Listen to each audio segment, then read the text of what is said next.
नमस्कार जय जगन्नाथ शुभ सकाळ आज हूँ मे 31 तारिख रविवार आसतु आज गुरुत्वपूर्ण खबर देखा आपण भल पाइबा स्वरूप गोटे गोटे लाइक निश्चय करदे। आज प्रथम खबर ऑपरेशन सिंदूर 2.0 प्रस्तुत कहले सेना मुख्य एबे भी जारी रही ऑपरेशन सिंदूर आतंकवादी विरोध में एबे भी चलाई भारतीय सेना किछि एभली सूचना देइछंती स्थल सेना मुख्य जनरल उपेंद्र द्विवेदी पुणे स्थित नेशनल डिफेन्स एकाडेमी गस्तरे जाई नुआ कैडर मानक साहस और दक्षता बढ़ाई सेना मुख्य एई अवसर में ऑपरेशन सिंदूर को नहीं बड़ सूचना देइछंती। ऑपरेशन सिंदूर 2.0 हुए तीन सेना एथिपाई प्रस्तुत आगामी युद्ध पर सतर्क रहिछु। भारतीय सेनार प्रतिटी जवान ईगल एंड आर्म्स अर्थात समस्त ड्रोन चलाइबारे सक्षम हेबे। परवर्ती खबर वयस्कों को भत्ता देबारे डबल इंजिन सरकार संपूर्ण विफल कहिला बीजेडी। राज्यर वयस्क भिन्नक्षम विधवा मानकु 2 मास होला भत्ता प्रदान न करि हंतसंत करुछंती राज्य सरकार। प्रतिदिन भत्ता पाइबा पई पंचायत ऑफिस बैंक आगरे धाड़ी रे छिड़ा होई हिताधिकारी माने अकथनीय दुर्दशा भोगुतिबा कही सरकार को कड़ा समालोचना करिछि बिजु जनता दल। शंख भवन रे आयोजित सांबादिक सम्मेलन रे पूर्वतन मंत्री तथा दलर नयागढ़ विधायक डॉक्टर अरुण साहू, विरोधी दल मुख्य सचेतक श्रीमती प्रमिला मल्लिक और दलर भोगराई विधायक श्री गौतम बुद्ध दास कहते जे बीजेपी सरकार को आसीबा परे सबु क्षेत्र में लोकों को धाड़ी रे छिड़ा कराउछि। वयस्कों को धाड़ी रे छिड़ा कराई सरकार तांकु जेउ जंत्रणा देउछंती ताहा अत्यंत निंदनीय। परवर्ती खबर संबलपुर शीतल षष्ठी पई मिलिबो अनुदान। संबलपुर शीतल षष्ठी पई दियाजिबो 1 कोटी 8 लाख टंका अनुदान। संबलपुर जिला शीतल षष्ठी पर्व पालन पई 1 कोटी 8 लाख टंका आर्थिक अनुदान राशि प्रदान कराजिबो। मुख्यमंत्री मोहन चरण माझी आदेश क्रमे ओडिशा भाषा साहित्य और संस्कृति विभाग पक्षरु एई अनुदान प्रदान कराजिबो। चलित वर्ष संबलपुर जिलार सर्वमोट 21 कमिटी को 1 कोटी 8 लाख टंकार आर्थिक अनुदान राशि प्रदान कराजिबो। मुख्यमंत्री को निष्पत्ति को संस्कृति मंत्री सूर्यवंशी सूरज स्वागत करिसंती। एथिसह मंत्री सूरज कहिसंती जे संबलपुर शीतल षष्ठी पर्व आम ओडिशार समृद्ध संस्कृति ऐतिह्य और परंपरा सह अंगांगी भाव जड़ित। परवर्ती खबर बस भाड़ा न बढ़िले राज्य में घरोई बस धर्मघट चेतावनी देला संघ। डिजेल सह बस व्यवसाय आनुषंगिक जिनिसर मूल्य वृद्धि घटी बीमा और टिकस बढ़ी। एभली परिस्थिति सर्वनिम्न बस भड़ा वृद्धि न होले यात्री परिवहन व्यवसाय करने असंभव बोली कहिछि राज्य घरोई बस मालिक संघ।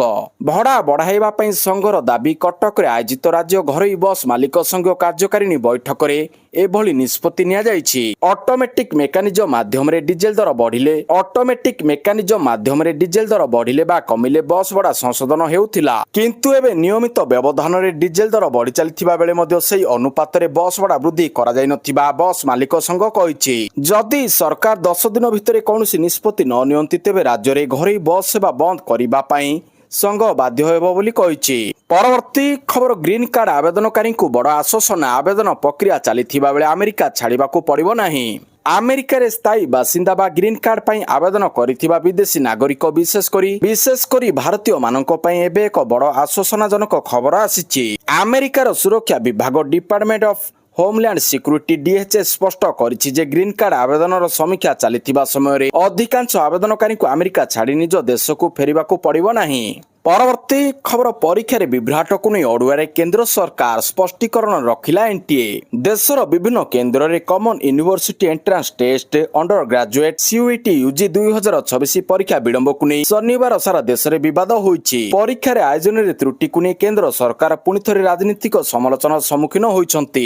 विरोधी द्वारा यह प्रसंग में सरकार को टार्गेट करा जिबा परे एनटीए यांत्रिक त्रुटि को दायी करिछि। आम आदमी पार्टी नेत्री तथा दिल्लीर पूर्वतन मुख्यमंत्री आतिशी केंद्र शिक्षा मंत्री धर्मेंद्र प्रधान को तीव्र समालोचना करिसंती। परवर्ती खबर आसंता काली अर्थात जून 1 तारिख रे मुख्यमंत्री अभियोग शुणाणी। मुख्यमंत्री अभियोग शुणाणी कार्यक्रम खरा जोगु बंद रहितिला पुणी थरे आरंभ हेबाकू जाउछि। मुख्यमंत्री मोहन चरण माझींकर जून 1 रे भुवनेश्वर यूनिट 2 स्थित अभियोग प्रकोष्ठ ठारे जनसाधारण अभियोग शुणिबे। मुख्यमंत्री मोहन चरण माझी जून 1 रे भुवनेश्वर यूनिट 2 स्थित अभियोग प्रकोष्ठ ठारे जनसाधारण अभियोग शुणिबे। साधारण प्रशासन और साधारण अभियोग विभाग पक्षरु एनी सूचना दिया जाइछि। तेबे गत एप्रिल 27 तारिख रे जेउ माने ऑनलाइन जोगे नाम अभियोग बाबद रे पंजीकरण करिथिले सेही माने ही केवल मुख्यमंत्री को देखा करी अभियोग दाखल करिबे। ପରବର୍ତ୍ତୀ ଖବର ଜୁନ୍ ମାସରେ 11 ଦିନ ବନ୍ଦ ରହିବ ବ୍ୟାଙ୍କ। ଜୁନ୍ ମାସରେ ଦେଶର ବିଭିନ୍ନ ସ୍ଥାନରେ ସାପ୍ତାହିକ ଛୁଟି ଏବଂ ଆଞ୍ଚଳିକ ପର୍ବପର୍ବାଣୀକୁ ମିଶାଇ ମୋଟ 11 ଦିନ ବ୍ୟାଙ୍କ ବନ୍ଦ ରହିବ। ଏଥିପାଇଁ ଗ୍ରାହକମାନଙ୍କୁ ପୂର୍ବରୁ ହିଁ ପ୍ରସ୍ତୁତ ରହିବାକୁ ପରାମର୍ଶ ଦିଆଯାଇଛି। ଏହା ବ୍ୟତୀତ ଜୁନ୍ ମାସରେ ଅନେକ ଆଞ୍ଚଳିକ ପର୍ବପର୍ବାଣୀ ଯୋଗୁଁ ଭିନ୍ନ ଭିନ୍ନ ରାଜ୍ୟରେ ବ୍ୟାଙ୍କ ଛୁଟି ରହିବ। ପରବର୍ତ୍ତୀ ଖବର ଆୟୁଷ୍ମାନ ଭାରତ ଯୋଜନାକୁ ନେଇ ସ୍ୱାସ୍ଥ୍ୟ ମନ୍ତ୍ରୀଙ୍କ ବଡ଼ ସୂଚନା। ଆୟୁଷ୍ମାନ ଭାରତ ଯୋଜନାରେ ରୋଗୀ ସେବାକୁ ନେଇ ସ୍ୱାସ୍ଥ୍ୟ ମନ୍ତ୍ରୀ ମୁକେଶ ମାହାଲିଙ୍କ ଗୁରୁତ୍ୱପୂର୍ଣ୍ଣ ସୂଚନା ଦେଇଛନ୍ତି। ରୋଗୀ ହସ୍ପିଟାଲରେ ଆଡମିସନ ହେବାର 3 ଦିନ ପୂର୍ବରୁ ଯେଉଁ ସବୁ ଟେଷ୍ଟ କରାଯିବ ସେଗୁଡ଼ିକୁ ଆୟୁଷ୍ମାନ ପ୍ୟାକେଜରେ ଅନ୍ତର୍ଭୁକ୍ତ ରହିବ ବୋଲି ସେ କହିଛନ୍ତି। କିଛି ଘରୋଇ ହସ୍ପିଟାଲ ପୂର୍ବରୁ ଏହି ଟେଷ୍ଟ ଗୁଡ଼ିକ ପ୍ୟାକେଜରେ ଧରୁନଥିବା ଅଭିଯୋଗ ଆସିଥିଲା। ଟିଭି ଓ ସୋସିଆଲ ମିଡିଆ ମାଧ୍ୟମରେ ଏନେଇ ଅଭିଯୋଗ ମିଳିବା ପରେ ସ୍ୱାସ୍ଥ୍ୟ ବିଭାଗ କଡ଼ା ଆଭିମୁଖ୍ୟ ନେଇଛି। ଯେଉଁ ହସ୍ପିଟାଲ ଏହି ନିର୍ଦ୍ଦେଶ ପାଳନ କରିବେ ନାହିଁ ସେମାନଙ୍କ ବିରୋଧରେ କାର୍ଯ୍ୟାନୁଷ୍ଠାନ ନିଆଯିବ। ଏଥିପାଇଁ ବିଭିନ୍ନ ଘରୋଇ ହସ୍ପିଟାଲକୁ କଡ଼ାକଡ଼ି ଭାବରେ ନିର୍ଦ୍ଦେଶ ଦିଆଯାଇଛି। ସେହିପରି ହସ୍ପିଟାଲ ଗୁଡ଼ିକରେ ଏହାର ପାଳନ ଯାଞ୍ଚ କରିବା ପାଇଁ ଏକ ଉଚ୍ଚସ୍ତରୀୟ କମିଟି ଗଠନ ହୋଇଛି। ପରବର୍ତ୍ତୀ ଖବର ଜୁନ୍ 2ରୁ ମନ୍ତ୍ରୀଙ୍କ ରିପୋର୍ଟ କାର୍ଡ ସମୀକ୍ଷା ଉପମୁଖ୍ୟମନ୍ତ୍ରୀ କେବି ସିଂହଦେଓଙ୍କ ବିଭାଗରୁ ହେବା ଆରମ୍ଭ। ଜୁନ୍ 2 ତାରିଖରୁ ମନ୍ତ୍ରୀଙ୍କର ରିପୋର୍ଟ କାର୍ଡ ସମୀକ୍ଷା। ମୁଖ୍ୟମନ୍ତ୍ରୀ ମୋହନ ଚରଣ ମାଝୀଙ୍କ ରିପୋର୍ଟ କାର୍ଡ ସମୀକ୍ଷା କରିବେ। ପ୍ରଥମ ଦିନରେ ଉପମୁଖ୍ୟମନ୍ତ୍ରୀ କେବି ସିଂହଦେଓଙ୍କ ବିଭାଗର ସମୀକ୍ଷା କରାଯିବ। ବିଭାଗର ପ୍ରଦର୍ଶନ ନେଇ ମୁଖ୍ୟମନ୍ତ୍ରୀ ସମୀକ୍ଷା କରିବେ। ଏହାପରେ ଅନ୍ୟ ବିଭାଗର ପ୍ରଦର୍ଶନ ନେଇ ସମୀକ୍ଷା କରାଯିବ। ମୋହନ ସରକାରକୁ 2 ବର୍ଷ ପୂର୍ତ୍ତି ଅବସରରେ ସବୁ ବିଭାଗର ମନ୍ତ୍ରୀ ମୁଖ୍ୟମନ୍ତ୍ରୀଙ୍କୁ ରିପୋର୍ଟ ଦେଉଛନ୍ତି। 9 ତାରିଖ ଭିତରେ ସବୁ ବିଭାଗର ରିପୋର୍ଟ ସମୀକ୍ଷା ଶେଷ ହେବ। ଏନେଇ ଶିଳ୍ପ ମନ୍ତ୍ରୀ ସମ୍ପଦ ଚନ୍ଦ୍ର ସ୍ୱାଇଁ ପ୍ରତିକ୍ରିୟା ଦେଇଛନ୍ତି। ପରବର୍ତ୍ତୀ ଖବର ନୌସେନାରେ ନୂତନ ଉପମୁଖ୍ୟ। ଭାରତୀୟ ସେନାବାହିନୀରେ ଏକ ଗୁରୁତ୍ୱପୂର୍ଣ୍ଣ ସାଂଗଠନିକ ପରିବର୍ତ୍ତନ ସ୍ୱରୂପ ଭାଇସ୍ ଆଡମିରାଲ ଅଜୟ କୋଛାର ଶୁକ୍ରବାର ଦିନ ଭାରତୀୟ ନୌସେନାରେ 48ତମ ଉପମୁଖ୍ୟ ବା vice chief of the naval staff ଭାବରେ ଆନୁଷ୍ଠାନିକ ଭାବରେ କାର୍ଯ୍ୟଭାର ଗ୍ରହଣ କରିଛନ୍ତି। ପ୍ରତିରକ୍ଷା ମନ୍ତ୍ରାଳୟରେ ଜଣେ ବରିଷ୍ଠ ଅଧିକାରୀଙ୍କ ପକ୍ଷରୁ ଜାରି କରାଯାଇଥିବା ସରକାରୀ ବିବୃତ୍ତି ଅନୁସାରେ ଦାୟିତ୍ୱ ଗ୍ରହଣ କରିବା ପରେ ଫ୍ଲାଗ ଅଫିସର ନୂଆଦିଲ୍ଲୀ ସ୍ଥିତ ନ୍ୟାସନାଲ ବାର ମେମୋରିଆଲ ପରିଦର୍ଶନ କରି ଦେଶର ସୁରକ୍ଷା ପାଇଁ ସର୍ବୋଚ୍ଚ ବଳିଦାନ ଦେଇଥିବା ଅମର ଶହୀଦମାନଙ୍କ ଉଦ୍ଦେଶ୍ୟରେ ପୁଷ୍ପମାଲ୍ୟ ଅର୍ପଣ ପୂର୍ବକ ଗଭୀର ଶ୍ରଦ୍ଧାଞ୍ଜଳି ଜ୍ଞାପନ କରିଥିଲେ। ପରବର୍ତ୍ତୀ ଖବର ଦୁର୍ନୀତି ବିରୋଧରେ ମୁଖ୍ୟମନ୍ତ୍ରୀଙ୍କ କଡ଼ା ଆଭିମୁଖ୍ୟ। ଭୁବନେଶ୍ୱରର ପୂର୍ବତନ ଅତିରିକ୍ତ ତହସିଲଦାର ଚିତ୍ତରଞ୍ଜନ ପିଲାଙ୍କୁ ଚାକିରିରୁ ବରଖାସ୍ତ କଲେ ମୁଖ୍ୟମନ୍ତ୍ରୀ। ଦୁର୍ନୀତି ବିରୋଧରେ କଡ଼ା ଆଭିମୁଖ୍ୟ ଜାରି ରଖି ମୁଖ୍ୟମନ୍ତ୍ରୀ ମୋହନ ଚରଣ ମାଝୀ ଭୁବନେଶ୍ୱର ପୂର୍ବତନ ଅତିରିକ୍ତ ତହସିଲଦାର ଚିତ୍ତରଞ୍ଜନ ପିଲାଙ୍କୁ ଚାକିରିରୁ ବରଖାସ୍ତ କରିଛନ୍ତି। ଶ୍ରୀ ପିଲା ପୂର୍ବରୁ ଭୁବନେଶ୍ୱର ଅତିରିକ୍ତ ତହସିଲଦାର ଭାବରେ କାର୍ଯ୍ୟ କରୁଥିଲେ ଏବଂ ପରେ ଜଗତସିଂହପୁରରେ ଡେପୁଟି କଲେକ୍ଟର ଭାବରେ କାର୍ଯ୍ୟରେ ଯୋଗ ଦେଇଥିଲେ। ଭୁବନେଶ୍ୱର ଅତିରିକ୍ତ ତହସିଲଦାର ଥିବାବେଳେ ତାଙ୍କର ଅନେକ ନିଷ୍ପତ୍ତିରେ ଅନିୟମିତତାର ତଥ୍ୟ ଆସିଥିଲା। ପରବର୍ତ୍ତୀ ଖବର ବାଲିଅନ୍ତାରୁ ପିଏମଜି କାନି ପତେଇ କାନ୍ଦିଲା ମା। ବାଲିଅନ୍ତା ସୌମ୍ୟରଞ୍ଜନ ହତ୍ୟା ଘଟଣାରେ କାନି ପତାଇ ନ୍ୟାୟ ଭିକ୍ଷା କଲେ ମୃତ ସୌମ୍ୟଙ୍କ ମା। ଶନିବାର ଗାନ୍ଧୀ ମାର୍ଗକୁ ଓହ୍ଲାଇଛନ୍ତି ସୌମ୍ୟରଞ୍ଜନଙ୍କ ମା। ଶନିବାର ଗାନ୍ଧୀ ମାର୍ଗକୁ ଓହ୍ଲାଇଛନ୍ତି ସୌମ୍ୟରଞ୍ଜନଙ୍କ ମା, ବାପା ଓ ପରିବାର ଲୋକେ। ପୋଲିସ ପାଖରେ ପର୍ଯ୍ୟାପ୍ତ ପ୍ରମାଣ ରହିଛି। ପ୍ରତିଟି ଭିଡିଓରେ ସମସ୍ତ ଅପରାଧୀ ଦେଖାଯାଉଛନ୍ତି। ସମସ୍ତଙ୍କ ବିରୋଧରେ କଠୋରରୁ କଠୋର କାର୍ଯ୍ୟାନୁଷ୍ଠାନ ଗ୍ରହଣ କରାଯାଉ ବୋଲି ଦାବି କରିଛନ୍ତି ପରିବାର ଲୋକେ। ଯେଉଁ ପୋଲିସ ଅଧିକାରୀ ଏହି ହତ୍ୟାକାଣ୍ଡରେ ସମ୍ପୃକ୍ତ ରହିଛନ୍ତି ସେମାନଙ୍କୁ ଚାକିରିରୁ ବହିଷ୍କୃତ କରାଯାଉ ବୋଲି ଦାବି କରିଛନ୍ତି ସୌମ୍ୟଙ୍କ ମା। ପରବର୍ତ୍ତୀ ଖବର ଦହିବରାକୁ ଜିଆଇ ଟ୍ୟାଗ ଦେବା ପାଇଁ ପ୍ରଶାସନିକ ପ୍ରକ୍ରିୟା ଆରମ୍ଭ। ଲୋଡ଼ାଗଲା ଐତିହାସିକ ତଥ୍ୟ ଦସ୍ତାବିଜ। କଟକର ତାରକସି ପରେ ଏବେ ଦହିବରା ଆଳୁଦମକୁ ଜିଆଇ ଟ୍ୟାଗ ଦେବା ପାଇଁ ପ୍ରଶାସନିକ ପ୍ରକ୍ରିୟା ଜୋରଦାର ହୋଇଛି। ଏଥିପାଇଁ କଟକବାସୀଙ୍କ ନିକଟରୁ ଜିଲ୍ଲା ପ୍ରଶାସନ ଅଧିକ ତଥ୍ୟ, ଲିଖିତ ଡକ୍ୟୁମେଣ୍ଟ ତଥା ଐତିହାସିକ ଦସ୍ତାବିଜ ଲୋଡ଼ିଛି। ସମସ୍ତ ଡକ୍ୟୁମେଣ୍ଟ ପ୍ରମାଣ ଆଧାରିତ ହୋଇଥିବା ଦରକାର, ଯାହାକୁ ଆଧାର କରି ଦହିବରା ଆଳୁଦମର ଜିଆଇ ଟ୍ୟାଗ ଦାବିକୁ ଜୋରଦାର କରାଯାଇପାରିବ। ପ୍ରଥମ ପର୍ଯ୍ୟାୟରେ ଏଥିଲାଗି ଚଳିତ ବର୍ଷ ପ୍ରାରମ୍ଭରୁ ଉଦ୍ୟମ ଆରମ୍ଭ ହୋଇଥିଲା। ଚେନ୍ନାଇରୁ ଫର୍ମ ପାଇଁ ଆବେଦନ କରାଯାଇଥିଲା। ପରବର୍ତ୍ତୀ ଖବର ଇରାନ ପ୍ରସଙ୍ଗରେ ଡୋନାଲ୍ଡ ଟ୍ରମ୍ପଙ୍କ ବଡ଼ ଘୋଷଣା। ହଟିଲା ଆମେରିକାର ନୌସେନା ବ୍ଲୁକେଡ୍। ଇରାନ ପ୍ରସଙ୍ଗରେ ଡୋନାଲ୍ଡ ଟ୍ରମ୍ପଙ୍କ ବଡ଼ ଘୋଷଣା। ଆମେରିକା ରାଷ୍ଟ୍ରପତି ଡୋନାଲ୍ଡ ଟ୍ରମ୍ପ ଅନ୍ତର୍ଜାତୀୟ ସ୍ତରର ବଡ଼ ନିଷ୍ପତ୍ତି ବିଷୟରେ ଜଣାଇଛନ୍ତି। ଇରାନ ସହିତ ଚାଲିଥିବା ବିବାଦ ମଧ୍ୟରେ ଗତ କିଛି ସପ୍ତାହ ଧରି ସାମୁଦ୍ରିକ ବାଣିଜ୍ୟର ପ୍ରମୁଖ କେନ୍ଦ୍ର ହରମୁଜ ପ୍ରଣାଳୀ ଉପରେ ଲାଗିଥିବା ଆମେରିକୀୟ ନୌସେନା ପ୍ରତିବନ୍ଧକ ହଟାଇ ଦିଆଯାଇଛି ବୋଲି ଟ୍ରମ୍ପ ଘୋଷଣା କରିଛନ୍ତି। ଏହା ବଡ଼ ଚୁକ୍ତି ଆଡ଼କୁ ଆମେରିକାର ପ୍ରଥମ ପଦକ୍ଷେପ ବୋଲି କୁହାଯାଉଛି। ପରବର୍ତ୍ତୀ ଖବର ସିଦ୍ଧରମୟାଙ୍କ ଇସ୍ତଫା ଗୃହୀତ 3ରେ ଶିବ କୁମାରଙ୍କ ଶପଥ।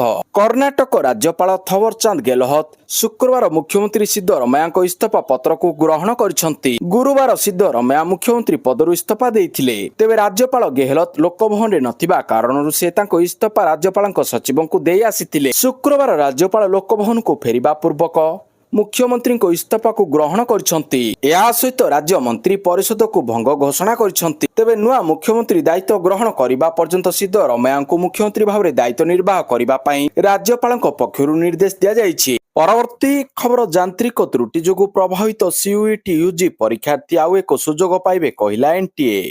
ସମଗ୍ର ଦେଶରେ ସ୍ନାତକ ଡିଗ୍ରୀ ପ୍ରୋଗ୍ରାମରେ ପ୍ରବେଶ ପାଇଁ ଶନିବାର ସିୟୁଟି ୟୁଜି ପରୀକ୍ଷା ଅନୁଷ୍ଠିତ ହୋଇଥିବା ବେଳେ ଯାନ୍ତ୍ରିକ ତ୍ରୁଟି ଯୋଗୁଁ ବିବାଦ ଦେଖାଯାଇଥିଲା। ଯାନ୍ତ୍ରିକ ତ୍ରୁଟି ଯୋଗୁଁ ପ୍ରଭାବିତ ହୋଇଥିବା ପରୀକ୍ଷାର୍ଥୀଙ୍କୁ ଆଉ ଥରେ ସୁଯୋଗ ମିଳିବ ବୋଲି ନ୍ୟାସନାଲ ଟେଷ୍ଟିଂ ଏଜେନ୍ସି ଏନ୍ଟିଏ କହିଛି। ଏନ୍ଟିଏ ଏକ୍ସରେ ଏକ ପୋଷ୍ଟ କରି କହିଛି, ଯେଉଁ ପରୀକ୍ଷାର୍ଥୀ ବାୟୋମେଟ୍ରିକ ରେଜିଷ୍ଟ୍ରେସନ କରିଥିଲେ ଓ ନିଜ ପରୀକ୍ଷା କେନ୍ଦ୍ରରେ 30/5/2024 ସିଫ୍ଟ 1ରେ ଉପସ୍ଥିତ ଥିଲେ କିନ୍ତୁ ଯାନ୍ତ୍ରିକ ତ୍ରୁଟି ଯୋଗୁଁ ପରୀକ୍ଷା ଶେଷ କରିପାରିନଥିଲେ ସେମାନଙ୍କୁ ପୁଣି ଥରେ ପରୀକ୍ଷା ଦେବାକୁ ସୁଯୋଗ ଦିଆଯିବ। ପରବର୍ତ୍ତୀ ଖବର ଅଭିଷେକ ବାନାର୍ଜୀଙ୍କ ଉପରେ ଆକ୍ରମଣ ଅଭିଯୋଗ ବିଜେପିକୁ କଡ଼ା ଭାଷାରେ ଘେରିଲେ ମମତା। ତୃଣମୂଳ କଂଗ୍ରେସର ଜାତୀୟ ସାଧାରଣ ସମ୍ପାଦକ ଅଭିଷେକ ବାନାର୍ଜୀଙ୍କ ସୋନାରପୁର ଗସ୍ତ ବେଳେ ତାଙ୍କ ଉପରେ ଆକ୍ରମଣ ହୋଇଥିବା ଅଭିଯୋଗକୁ ନେଇ ପଶ୍ଚିମବଙ୍ଗର ରାଜନୀତି ସରଗରମ ହୋଇଛି। ଘଟଣାକୁ ନେଇ ପୂର୍ବତନ ମୁଖ୍ୟମନ୍ତ୍ରୀ ତଥା ତୃଣମୂଳ ସୁପ୍ରିମୋ ମମତା ବାନାର୍ଜୀ ବିଜେପି ଉପରେ ବର୍ଷିଛନ୍ତି। ମମତା କହିଛନ୍ତି, ବିରୋଧୀ ଦଳର ନେତାଙ୍କୁ ଟାର୍ଗେଟ କରି ଭୟର ପରିବେଶ ସୃଷ୍ଟି କରିବା ଚେଷ୍ଟା କରାଯାଉଛି। ଗଣତାନ୍ତ୍ରିକ ବ୍ୟବସ୍ଥାରେ ଏଭଳି ଘଟଣା ଗ୍ରହଣୀୟ ନୁହେଁ ବୋଲି ସେ କହିଛନ୍ତି। ପରବର୍ତ୍ତୀ ଖବର 1 ଜୁନରୁ ନୂଆ ଏଲପିଜି ନିୟମ। କେନ୍ଦ୍ର ସରକାର ଗ୍ୟାସ ନିୟନ୍ତ୍ରଣ ଆଦେଶରେ ସଂଶୋଧନ କରିଛନ୍ତି। ଏଥିରେ ସ୍ପଷ୍ଟ କରାଯାଇଛି ଯେ ପ୍ରତି ଘରେ ହାଉସ ହୋଲ୍ଡ କେବଳ ଗୋଟିଏ ଏଲପିଜି କନେକ୍ସନ ରହିପାରିବ। ଏଣୁ 1ରୁ ଅଧିକ ସିଲିଣ୍ଡର ରଖିବା ଏବେ ସମ୍ପୂର୍ଣ୍ଣ ନିଷିଦ୍ଧ। ଭାରତୀୟ ତୈଳ କମ୍ପାନୀ ଏଚପିସିଏଲ, ଇଣ୍ଡିଆନ ଅଏଲ ଓ ଭାରତ ପେଟ୍ରୋଲିୟମ ମିଳିତ ଜାରି ସାର୍ବଜନିକ ସୂଚନାରେ ଉପଭୋକ୍ତାଙ୍କୁ ଅତିରିକ୍ତ ଏଲପିଜି ସିଲିଣ୍ଡର ତୁରନ୍ତ ଫେରାଇ ଦେବାକୁ ନିବେଦନ କରିଛନ୍ତି। ଜୁନ 1 ତାରିଖରୁ ଏହି ନିୟମ ଉପରେ କଡ଼ା କାର୍ଯ୍ୟାନୁଷ୍ଠାନ କରାଯିବ। ମୁଖ୍ୟ ନିୟମ, ଗୋଟିଏ ପରିବାର ପତି ପତ୍ନୀ, ବିବାହିତ ପିଲା ଓ ଆଶ୍ରିତ ମାତାପିତା ଗୋଟିଏ ରୋଷେଇରେ କେବଳ ଗୋଟିଏ ଏଲପିଜି ସିଲିଣ୍ଡର ବୈଧ ହେବ। ଅତିରିକ୍ତ ସିଲିଣ୍ଡର ରଖିଲେ ଗ୍ୟାସ ଯୋଗାଣ ବନ୍ଦ କରାଯାଇପାରେ। ପରବର୍ତ୍ତୀ ଖବର ମହାନଦୀ ଜଳ ବିବାଦ ଜୁନ 6ରେ ପରବର୍ତ୍ତୀ ଶୁଣାଣି। ମହାନଦୀ ଜଳ ବିବାଦକୁ ନେଇ ଓଡ଼ିଶା ଛତିଶଗଡ଼ ମଧ୍ୟରେ ଅନେକ ପ୍ରସଙ୍ଗରେ ସହମତି ହୋଇଛି। ଟ୍ରିବ୍ୟୁନାଲ ନିକଟରେ 15ଟି ପ୍ରସଙ୍ଗ ଦାଖଲ ହୋଇଥିଲା। ସେଥିରୁ 12ଟି ପ୍ରସଙ୍ଗରେ 2ଟି ରାଜ୍ୟ ମଧ୍ୟରେ ସହମତି ପ୍ରକାଶ ପାଇଥିବା ଟ୍ରିବ୍ୟୁନାଲ କହିଛନ୍ତି। ଦୁଇ ରାଜ୍ୟ ମଧ୍ୟରେ ଅନେକ ଗୁଡ଼ିଏ ବିବାଦୀୟ ପ୍ରସଙ୍ଗରେ ସହମତି ହୋଇଛି। ଜୁନ 6 ତାରିଖରେ ପରବର୍ତ୍ତୀ ଶୁଣାଣି ହେବ। ମହାନଦୀ ଟ୍ରିବ୍ୟୁନାଲ ଶୁଣାଣି ପରେ ଏହି ସୂଚନା ଦେଇଛନ୍ତି ଓଡ଼ିଶା ଆଡଭୋକେଟ ଜେନେରାଲ ପୀତାମ୍ବର ଆଚାର୍ଯ୍ୟ। ପରବର୍ତ୍ତୀ ଖବର 58 ଜଣ ବରିଷ୍ଠ ଓପିଏସ୍ ଅଧିକାରୀଙ୍କୁ ନୂତନ ଦାୟିତ୍ୱ। ଆଇପିଏସ୍ ସ୍ତରରେ ବଡ଼ ଧରଣର ଅଦଳବଦଳର ସପ୍ତାହ ମଧ୍ୟରେ ଏବେ ଓପିଏସ୍ ସ୍ତରରେ ଅଦଳବଦଳ କରାଯାଇଛି। ଗୃହ ବିଭାଗ ପକ୍ଷରୁ ଜାରି ହୋଇଥିବା 3ଟି ବିଜ୍ଞପ୍ତିରେ ବିଭିନ୍ନ ଜିଲ୍ଲାର 58 ଜଣ ବରିଷ୍ଠ ଓପିଏସ୍ ଅଧିକାରୀଙ୍କୁ ନୂତନ ଦାୟିତ୍ୱ ନ୍ୟସ୍ତ କରାଯାଇଛି। ଏହା ସହିତ କିଛି ଅଧିକାରୀଙ୍କୁ ଉକ୍ତ ଜିଲ୍ଲାରେ ବିଭାଗର ଅଦଳବଦଳ କରାଯାଇଛି। ପରବର୍ତ୍ତୀ ଖବର ଭାରତ ବାଂଲାଦେଶ ସୀମାରେ ଚାଲିଛି ଫେନ୍ସିଂ କାମ। ହିନ୍ଦୁ କରୁଛନ୍ତି ଭୂମିଦାନ। ପଶ୍ଚିମବଙ୍ଗ ସରକାରଙ୍କ ବଡ଼ କଦମ। ବାଂଲାଦେଶର ବାହାରିଲା ଦମ। ରାଜ୍ୟରେ ବିଜେପି ସରକାର ପରେ ବଢିଲା ସୀମାରେ ସୁରକ୍ଷା। ଅନୁପ୍ରବେଶ ଉପରେ ଲାଗିଲା ଫୁଲ ଷ୍ଟପ୍। ପଶ୍ଚିମବଙ୍ଗରେ ଚାଲିଛି ବାଂଲାଦେଶୀ ଉଚ୍ଛେଦ। ବିଏସ୍ଏଫ୍କୁ ଶୁଭେନ୍ଦୁ ସରକାର ଦେଇଛନ୍ତି ବଡ଼ ଭେଟି। 27 କିଲୋମିଟର ପର୍ଯ୍ୟନ୍ତ ହେବ ଫେନ୍ସିଂ କାର୍ଯ୍ୟ। ପଶ୍ଚିମବଙ୍ଗ ଓ ବାଂଲାଦେଶ ସୀମାରେ ଚାଲିଛି ଦ୍ରୁତ ଗତିରେ ଫେନ୍ସିଂ କାମ।